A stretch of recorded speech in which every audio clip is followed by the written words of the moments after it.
আলহামদুলিল্লাহ ওয়াসসালাতু ওয়াসসালামু আলা রাসূলিল্লাহ ওয়া আলা আলিহি ওয়া সাহবিহি ওয়া মান ওয়ালা, আম্মা বা'দ। সম্মানিত দর্শক শ্রোতা, আজকে আপনাদের সামনে গতানুগতিক যেগুলো আলোচনা করা হয়ে থাকে সেটা নয়, কিছু পরিস্থিতির আলোকে অনুভূতি ব্যক্ত করা, আর ওইটাও খুবই সংক্ষেপে। যেই কথাগুলো শিক্ষণীয়, যেগুলোতে মানুষের ঈমান কিভাবে সঠিক হয়, বিপরীতে কোন জিনিস ঈমান ভঙ্গ হয়, আমল শুদ্ধ হয়, বিপরীতে আমল নষ্ট হয়ে যায়, এগুলো কিন্তু মানুষ শুনে না। এবং এগুলো দেখা যায় যে কেউ এখান থেকে নিয়ে তার থেকে অ্যাকাউন্ট থেকে প্রচারও তেমনটা করে না। যেখান থেকে তারা সুযোগ পায়, তারা যে হুজুগে গিয়ে কঠিন থেকে কঠিন বিভ্রান্তি, এখানেই তাদের ঈমানেরও হুমকি, এটা নিয়ে একটু বলা হলো গুরুত্বপূর্ণ কথা। এবং এই কথার মধ্যে কোনো জায়গায় যদি কোনো স্লিপ অফ টাং হয়, ওইটা আরও বেশি ভাইরাল। আর যেটা তো ওইটা হয় না, কিন্তু কথা একটু ক্লিয়ার কাট কথা থাকে, তাদের রুচির সাথে মিলে না, ওইটাও তুলনামূলক অন্যান্য সকল আলোচনার চেয়ে ভাইরাল। তো এই জন্য কিছু ভাইদের জ্ঞাতার্থে কিছু কথা বলবো যে আমরা আলহামদুলিল্লাহ, এটা আপনাকে বলা লাগবে না কেন আমরা আলোচনাগুলো করি, এই জন্য এটা উত্তরই দিব না। অনেক যেগুলো লেখা আছে ভাইরাল হওয়ার ধান্দা, তারপরে ইহুদি, তারপরে এজিদ, এগুলো তো আসেই আছে। বুঝলাম না যে মানুষের পরিস্থিতি কোথায় চলে গেছে। তাইলে আমরা ওই দুধে পানি মিশানোর ওয়াজ করতেছি, আর দেশ তো পানিতে ভাসতেছে। তারা শুনতে চায় না এখন পানির সাথে দুধ যে মিশানো হচ্ছে, এটাই শুনতে চায় না।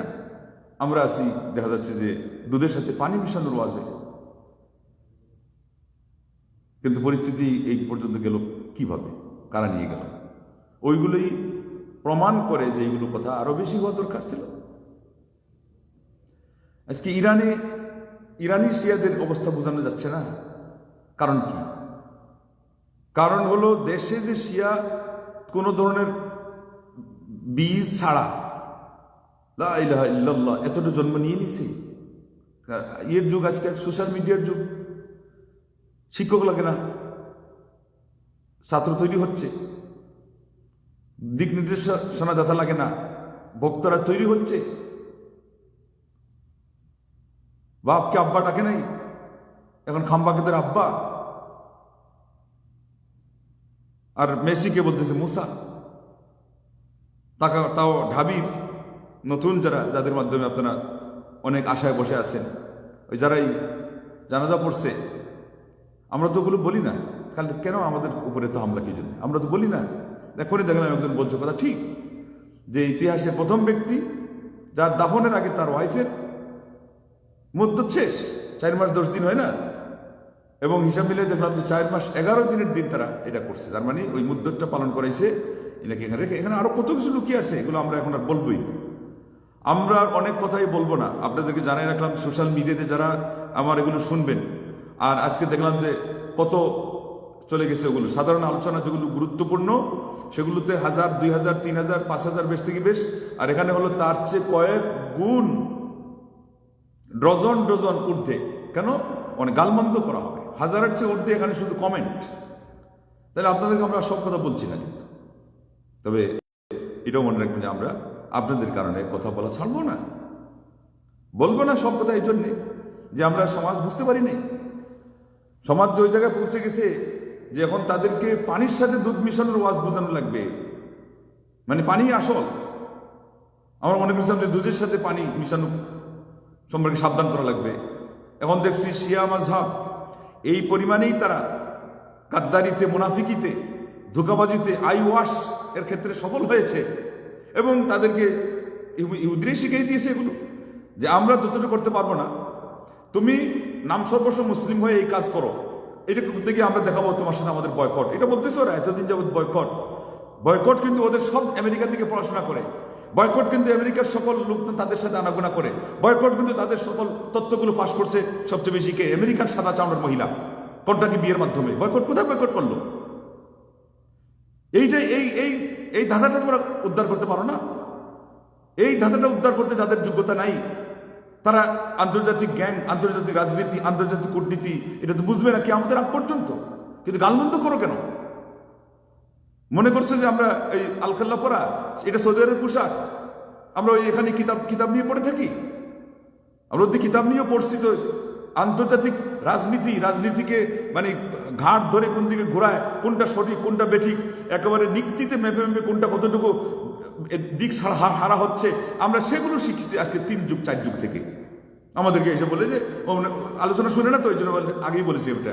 হঠাৎ করে একটা আলোচনা শুনলো, সংক্ষিপ্ত সময় তাদেরকে হেডলাইনগুলো বলে দিলাম সাবধান হওয়ার জন্য, উল্টা এসে কি যে মন্তব্য, কি গালমন্দ, মানে এটা তো তাদের পরিচয় দিচ্ছে। আমরা বলা ছাড়বো না এই জন্যে। তুমি মনে করতে পারো যে এগুলো কমিন আর এগুলো গালমন্দ করে আমাদেরকে নার্ভাস করে ফেলবা, কোশ্চিন কালো নয়। গালমন্দ করে তোমরা তোমাদের পরিচয় ফুটিয়ে তুলতেছো, আমার তো কিছু হচ্ছে না এখানে। আমার তো বরং সেখানে আরো আনন্দের বিষয়। এইরকম মারাত্মক পর্যায়ের গালমন্দ তোমরাই করবা, এটাই বাস্তব কথা। কিন্তু এতটুকু বাস্তব তো আমি জানি নাই। সরাসরি শিয়ার বাচ্চারা বললে এটা হয়, কিন্তু শিয়াদের প্রেতাত্মারা এগুলো বলে কিভাবে? এবং এমন শব্দ নিয়ে কথা বলতেছে যেটা ওই শিয়াদের বদখাসলত, শিয়াদের বদভ্যাস। উম্মুল মুমিনিন আয়েশা রাদিয়াল্লাহু আনহা সারা পৃথিবীর মধ্যে মহিলাদের মধ্যে শ্রেষ্ঠ, হাতে গোনা কয়েকটা আঙ্গুল পার হবে না তিনি এর মধ্যে ফার্স্ট হয়ে যাবেন। আল্লাহু আকবার। এবং আল্লাহ রাব্বুল আলামিন 7 আসমানের উপর থেকে তার পবিত্রতা ঘোষণা করেছেন, মুবাররাতুন মিন ফাওকি সাব'i সামাওয়াতিন, সিদ্দিকা বিনতে সিদ্দিক মুবাররাতুন বলে তারপরে আলিমরা বলতেন মিন ফাওকি সাব'i সামাওয়াত। সিদ্দিক আকবর সারা পৃথিবীর মধ্যে আফদালুল বাশারি বা'দাল আম্বিয়া বিত-তাহকিক আবু বকর সিদ্দিক। সমস্ত নবীদের সিরিয়াল শেষ হয়ে গেলে সারা পৃথিবীর সমস্ত মানুষের মধ্যে সেরা মানুষ আবু বকর সিদ্দিক, তাকে সিদ্দিক বলা হয়েছে। আর তার কন্যা হলো সিদ্দিকা, তাকে আসমান থেকে আল্লাহ পবিত্র বলে ঘোষণা করেছেন। আর এই নোংরা জাতি তার সম্পর্কে বলে যে তিনি ছিলেন অশ্লীল কাজের নাকি হুতা। এই জন্য তারা কবরে, কালকে শুনলাম যে একজন বলছে কবরে কিন্তু পড়বে না, তারা অপেক্ষায় আছে। তাদের ক্ষমতা যদি যায়, সৌদি আরবের ক্ষমতা, মক্কা মদিনা তাদের করায়ত যেমন হবে, ঠিক আবু বকর সিদ্দিক এবং ওমরকে তারা সবার আগে শুলে চড়াবে। সেই সাথে এই দুইজনের কন্যা আয়েশা এবং হাফসা তাদের টার্গেটের মধ্যে প্রধান। আচ্ছা, আয়েশা রাদিয়াল্লাহু আনহার নামে একটা দুর্ঘটনা রটানো হয়েছিল, ওটা না নিল। হাফসা রাদিয়াল্লাহু আনহাকে কেন দ্বিতীয় নম্বর আসামিতে কেন কেন কেন কেন কোনো কারণ আছে এখানে? একটাই কারণ, যেটা হলো আল্লাহর নবী সাল্লাল্লাহু আলাইহি ওয়াসাল্লামের স্ত্রী। এবং আহলুল বাইত বলে যে দোহাই দেয়, আহলুল বাইতের মধ্যে প্রধান হলো নবীর স্ত্রীগণ। কিন্তু এই শিয়ারা তো এদেরকে রাখে না। শিয়া তো ইমাম হাসান রাদিয়াল্লাহু আনহু, হুসাইনের যে বড় ভাই, তাকেও আহলুল বাইতের মধ্যে রাখে নাই। হাসান রাদিয়াল্লাহু আনহু সহ তার সাথে সংশ্লিষ্ট তাদেরকে তাদের 12 জন ইমামের মধ্যে রাখে নাই। এখন যেটা ধ্বংস হলো, এটাকে তারা বানিয়েছে 8 নম্বর ইমাম। এরপরে আর 4 জন বাকি আছে। এখন তারা চিন্তায় আছে এটা তাড়াতাড়ি দাফন করে ফেলি, এবং এরপরে যদি আবার এখানে অ্যাক্সিডেন্ট কিছু হয়, 9 নম্বরটা তার ছেলে, এটাও যদি অ্যাক্সিডেন্ট হয়ে যায়, তাহলে আর হিসাব তো 3টা পুরো হইতে কি আমাদের আগ পর্যন্ত আমরা যে মানুষকে ধোঁকা দিব, উম্মতে মুহাম্মাদিয়াকে আমরা যে জাহান্নামে নিয়ে যাচ্ছি এইভাবে করে বেহিসাব, এবং সেই কাঠখড়ির হিসাবে নিক্তি তো দূরের কথা, আমরা তো এগুলো পারবো না।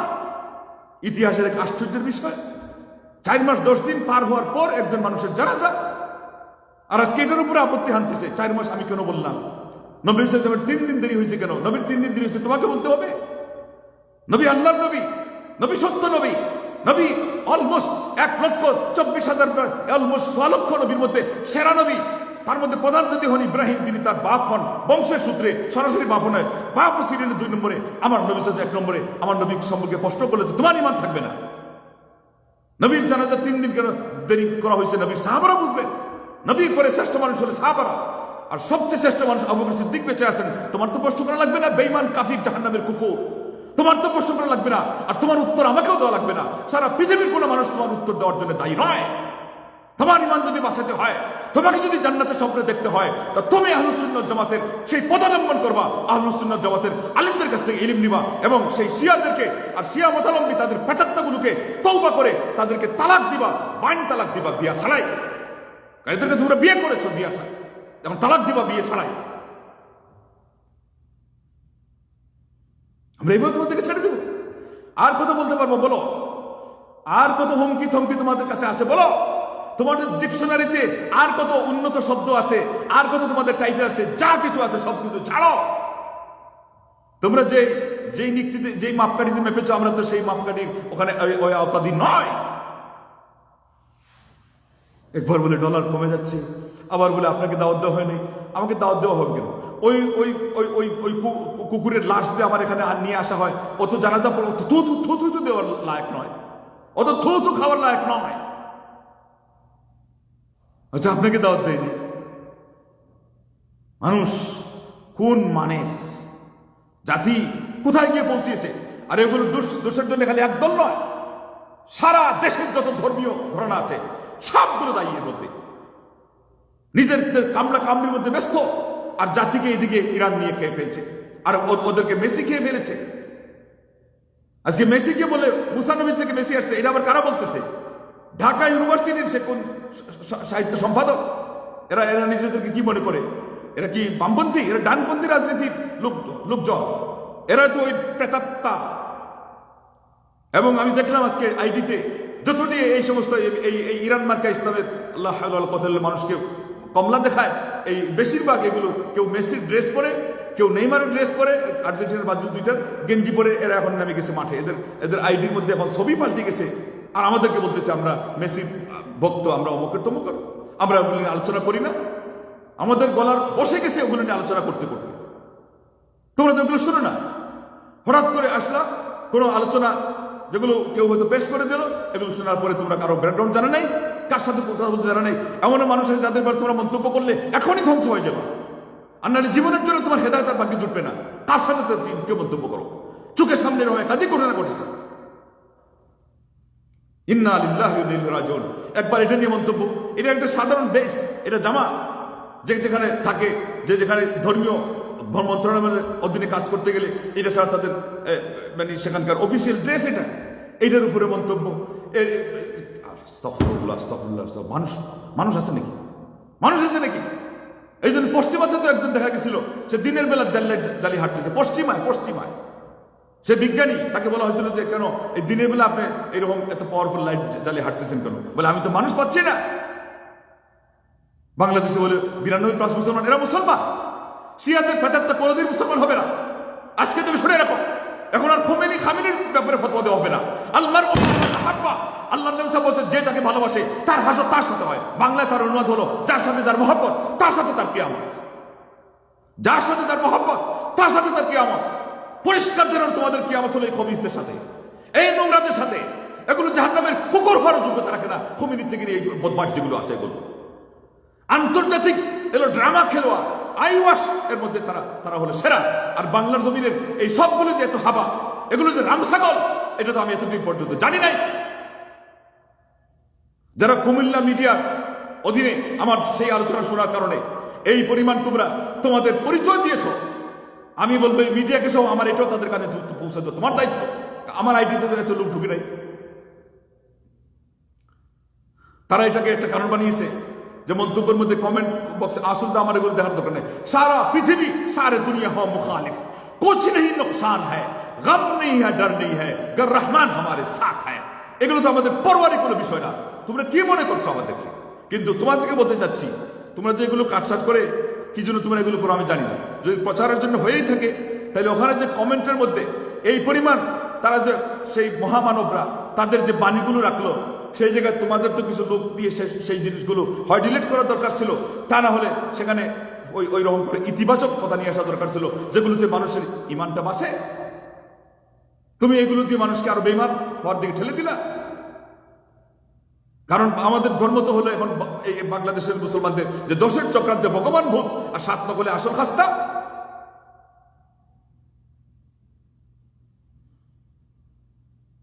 মুসলমান স্বাভাবিক পাইকারি দরে ইমানের নিক্তিতেই কবি বলছিলেন, আল্লাহতে যার পূর্ণ ইমান, কোথা সে মুসলমান, কোথা সে মুসলমান। আর ইলমের নিক্তিতে মাপলে আজকে দেখা গেল যে কাফির যে কত বাংলাদেশে জন্ম নিয়েছে, কত মুরতাদ, কত সালমান রুশদি, কত তাসলিমা নাসরিন জন্ম নিয়েছে, এগুলো ঠিক ঠিকানা নেই। আমাদেরকে এসে উপদেশ দেয়, বকবক করতেছে, আমরা বকবক বলে বন্ধ রাখবো। এটা বকবক, টের পাবো তোমাদের সময় যখন আসবে। এটা বকবকটা তোমাদের জন্য, এটা ছিল তোমাদের জন্য এটা ব্যয় করা হয়েছিল। এটা আমাদের অনেক কিছুকে আমরা মাইনাস করে, অনেক কিছু জলাঞ্জলি দিয়ে যাদের স্বার্থে আমরা বলেছিলাম, তারা আজকে এই পুরস্কার দিয়েছে। এটা নিয়ে আমাদের কোনো ব্যথা নেই, এটা আমাদের কোনো চিন্তা নেই। কিন্তু পরিস্থিতিতে এই পরিমাণ ঘোলাটে হবে, এটা তোমরা আমাদেরকে জানান দিয়েছো, ভালো কথা।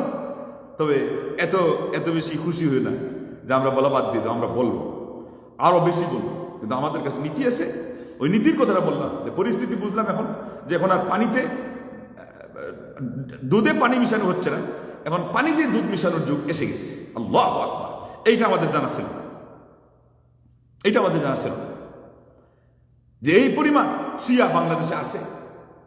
এবং আরেকজন তো বলছিল এটা যে বাস্তব, যারা মুআবিয়ার সঙ্গে কথা বলতে গেলে টু শব্দ নাই তাদের, প্রতিবাদ তো দূরের কথা, কিন্তু এই খবিশগুলোর ব্যাপারে কথা বলতে গেলে তাদের ঘুম হারাম হয়ে যায়। অথচ জ্ঞানীরা বলছেন, কারা বলছেন? ইমাম ইবনে মুবারকের মতো মানুষ, বড় বড় মহিয়সী যারা ইসলামের বিদ্বান, বলছেন সাবধান থাকবা কিয়ামতের দিন তোমার বিরুদ্ধে মুআবিয়াকে বিবাদী বানাইয়া তুমি এই আমল নিয়ে কিয়ামতের দিন যাইও না, দাঁড়াইতে পারবা না।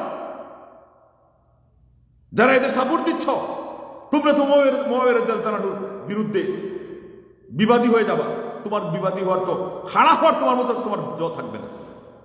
মুআবিয়ার সামনে তুমি কি অপরাপস্ত যাবে, কোথায় ঠিকানা কোথায় হবে? খোমেনির আর খামেনির ঠিকানা তোমার হবে। খোমেনি এবং খামেনির ঠিকানা তোমার হবে। আর এগুলো এই জন্য হয়েছে যে এক মিডিয়াতে দেখলাম বলতেছে আমরা আল্লাহ আল্লাহ আল্লাহ এই মহান ব্যক্তিত্ব নিয়ে এত আলোচনা করলাম, আল্লাহু আকবার আল্লাহু আকবার লা ইলাহা ইল্লাল্লাহ, এই মাহাত্ম্যপূর্ণ ব্যক্তি জাহান্নামের কীট, খবিস, নোংরা, গাদ্দার, কাফির, মুসলমানদের রক্তচোষা, বিধর্মীদের সবচেয়ে কঠিন প্রকৃতির দালাল, যে দালালগুলোর দালালি সবগুলো ধরতে বলে ওদের দালালি ধরতে পারতেছে না আমাদের এই সমস্ত হাবারা, ব্যাকটেলরা, বুড়পোকরা, গণ্ডমূর্খরা।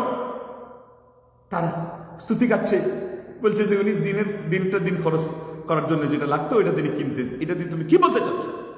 এই এরাই দায়ী। আরেকজন বলতেছে, প্রচার করতেছে ঘটনা যে বিয়ের সময় বলছেন যে গরিব মানুষকে কে বিয়ে দেবে, এগুলো কিসের কারণে তারা বলে জানো না? তোমাদের দেশে সুফি পীরেরা যে তোমাদেরকে গুমরা করতেছে এগুলো দেখো নাই? তোমাদেরকে দেখাচ্ছে সাধুতা, আর ওইদিকে সে সব চুষে খাচ্ছে। তো সবচেয়ে বড় পীর, সবচেয়ে বড় ভণ্ড সারা পৃথিবীর মধ্যে এই ভণ্ডরা, খোমেনি থেকে শুরু করে এটা হলো তার প্রেতাত্মা। আর তোমরা বাংলাদেশে কতজন তার প্রেতাত্মা আছে আমাদের দেখার দরকার নাই। ব্যাস তোমার যদি শখ থাকে আরো অগ্রসর হও, যাও আরো অগ্রসর হও। কোথায় যাচ্ছ আমরা দেখবো ইনশাআল্লাহ আজিজ। ওয়া কুল আমালু ফাসায়ারাল্লাহু আমালাকুম ওয়া রাসূলুহু ওয়াল মুমিনুন। আল্লাহ পাক তার নবী বলছেন, নবী তুমি বলে দাও আমল করতে থাকো। কুল কুল্লুন ইয়ামালু আলা শাকিলাতি ফারাব্বুকুম আ'লামু বিমান হুয়া আহদা সাবিলা। প্রত্যেকে যার যার সেকেল অনুযায়ী, যার যার স্ট্যাটাস অনুযায়ী, যার যার ধারণা অনুযায়ী আমল করতে থাকো। আল্লাহই বেশি জানেন, তোমাদের প্রতিপালক বেশি জানেন যে কে সবচেয়ে বেশি হিদায়াতের করতে পারে। এখানে সবচেয়ে বেশি না, এখানে হলো কুফর এবং ইসলাম, এখানে শিরক এবং তাওহীদ, এখানে বেদাতের সুন্নাহ না।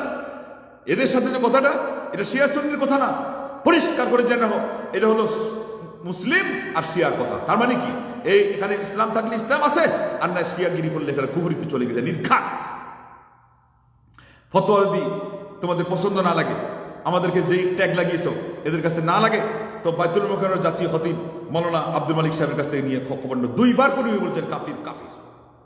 এবং হানাফি সমাজে ইয়াং জেনারেশনের মধ্যে কম বয়সে তুলনামূলক মাঝারি হবে বা কমই ধরেন, কিন্তু আদর্শিক আলোচনা তুলনামূলক হানাফি মাযহাবের মাসলা ঠিক রেখেই হাদিসের ক্ষেত্রে উনি এতটুকু আসেন না এখন পর্যন্ত যে মাযহাবের সাথে সাংঘর্ষিকগুলো মানবেন, ওটা আমাদের এখন ধর্তব্য বিষয় না, আমরা ওটা চাইও না, বরং মৌলিক সংস্কার আমরা চাই। তো এটাই যথেষ্ট। আরিফ এর মাধ্যমে, হাফিজাহুল্লাহ আরিফ বিন হাবিবের মাধ্যমে তার কাছ থেকে জেনে।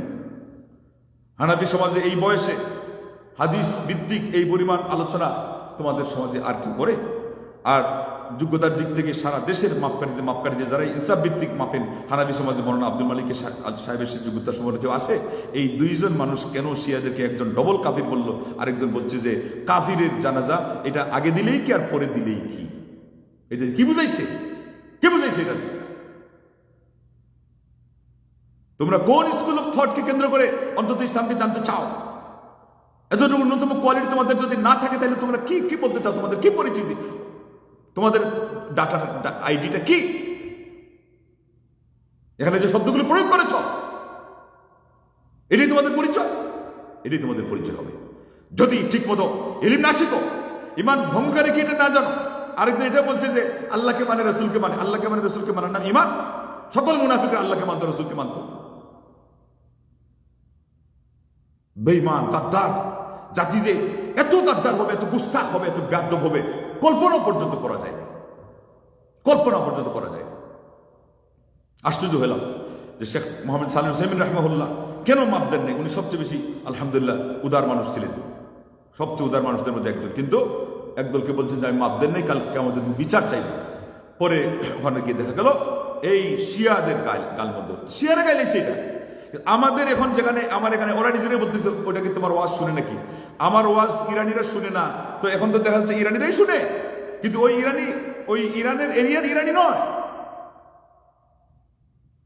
এটা যে সুন্নি নামের কলঙ্ক হয়ে দাঁড়িয়েছে বাংলাদেশের ইরানিরা, তো তোমাদেরকে তো ওই ওয়াজ শোনাইতেই হবে, তোমাদেরকে তো সেই ওয়াজ শোনানো দরকার ছিল। ইরান তো ফার্সি ভাষা বলা লাগবে, ফার্সি যদি বলতে হয় আমাকে সেটাও বলতে পারি, আমরা তো ফার্সি জানি। বাংলাতে তো বলেছি, এখন তো দেখছি ভুল করি নাই। ইরানি লোক যে বাংলাদেশে বাস করে না তোমরা তো প্রমাণ দিয়েছো। এখন পর্যন্ত কোনো বদুয়া দিচ্ছে না, কিন্তু বিপদ সীমার ঊর্ধ্বে যে পরিমাণ গিয়েছ, নিজেদের আখেরাত চিন্তা করো, দুনিয়াতে মান সম্মান নিয়ে বাঁচতে পারার কিনা চিন্তা করো, ইমানের সংজ্ঞা জানো, তাওহীদ কাকে বলে বুঝো, ওয়াজ করতেছো কাকে এটা একটু চেনার চেষ্টা করো। আমার আলোচনাগুলো শোনার জন্য এখান কোথায় যেগুলো ইরানের বিরুদ্ধে বলার কারণে তোমাদের সামনে পেশ করা হয়, আমার নিজস্ব আইডি তোমরা জানো না এটা কোনটা? ওটা দেখলে তো পাও যে আমি কি নিয়ে আলোচনা করি। 24 ঘন্টা সাধনা কি, প্রত্যেক দিন অন্তত পক্ষে চেষ্টা করি একবার লাইভে আসার জন্য। এগুলো কি নিয়ে হয়? আমার তো এদের পিছনে নেই, দান্দা নেই কারো পিছনে কথা বলা। আর গীবত নাম দিয়েছে, এটা গীবত কি জানো? তোমার গীবত কত প্রকার, কি কি গীবত? শুধুমাত্র আরেকজনকে বসানোর জন্য, তার নিন্দা করার জন্য গীবত যেটা করা হয়, তার মধ্যে থাকলে গীবত, না থাকলে মিথ্যা অপবাদ। আর দিনের ক্ষেত্রে যেটা এটা ওয়াজিব। তোমার মা বোনের ক্ষেত্রে শব্দ হিসেবে, পরিভাষা হিসেবে বলা হয়, কেউ একটা পাত্র যদি প্রস্তাব নিয়ে আসে, ওই পাত্রটা যদি বিশ্বস্ত না হয়, তাইলে ওই পাত্র সম্পর্কে দোষ বলা, তুমি কি মনে করো? অনেক উপকার হয়েছে ভাই, আপনি না বললে তো আমি আমার মেয়েকে কোথায় দিয়ে যেন আমি বিপদে পড়তাম। তাইলে কি যাই না যাই, ওটা তো বিপদ করলোই তো। তো তোমার মেয়ের চেয়ে, তোমার বোনের চেয়ে আল্লাহর দিনের দাম কি সমান না কম না বেশি? বেশি। তাহলে আল্লাহর দিনের ক্ষেত্রে নিন্দা বলাটা হলো ওয়াজিব। القدح ليس بغيبة في ستة متظلم ومتعرف ومحذر ومجاهر فسقا ليس وثمة مستفتن ومن أعان على إزالة منكر। ইমাম নাওয়ী রাহিমাহুল্লাহ বলছেন 6টা জায়গাতে গীবত, এটা কোনো গীবতই নয়। 6টা জায়গাতে মানুষের দোষ বলা এটা গীবতই নয়, এটা নসিহত। এগুলো তো তোমাদের আর বলার দরকার নেই, এগুলো নিয়ে নসিহত করার তোমরা যোগ্যতাই হারিয়ে ফেলছো। বিশেষ করে মেজরিটি যাদেরকে কুমিল্লা মিডিয়া থেকে আমার আলোচনা শোনা হয়েছে আর আমাকে এতটুকু তোমরা উপহার দিয়েছো, আল্লাহ রাব্বুল আলামিনের কাছে দোয়া করি, আল্লাহ রাব্বুল আলামিন যারই ভুল আছে আল্লাহ রাব্বুল আলামিন সংশোধন করার তৌফিক দান করেন। শেষ রাতে আল্লাহ নবী তাহাজ্জুদের সময় দোয়া করতে বলেছেন, যেটা আনতা তাহকুম বাইনা ইবাদিকা ফীমা কানু ফীহি ইখতালিফুন। আল্লাহ তোমার বান্দাদের মধ্যে তুমি ফয়সালা করো যে বিষয়ে তারা মতানৈক্য করে। ইহদিনি লিমা ইখতালাফা ফীহি মিনাল হক বিইذনিক ইন্নাকা তাহদি মান তাশা ইলা সিরাতিল মুস্তাকিম। আল্লাহ তোমার ইচ্ছায় তুমি যেখানে মতানৈক্য করা হয়েছে এখানে তুমি সঠিক পথ আমাকে প্রদর্শন করো, তুমি যাকে ইচ্ছা সিরাতে মুস্তাকিমের পথ প্রদর্শন করো। এটা আমি আমার জন্য বলতেছি, আপনাদের বুকে যদি সাহস থাকে, আসলে যদি হকপন্থী হয়ে থাকেন, তাহলে আপনারাও বলেন। আর কিচ্ছু বলা নেই। আজকে ওয়া আখিরু দাওয়ানা আনিল হামদুলিল্লাহি রাব্বিল আলামিন ওয়াসসালামু আলাইকুম ওয়া রাহমাতুল্লাহি ওয়া বারাকাতুহু।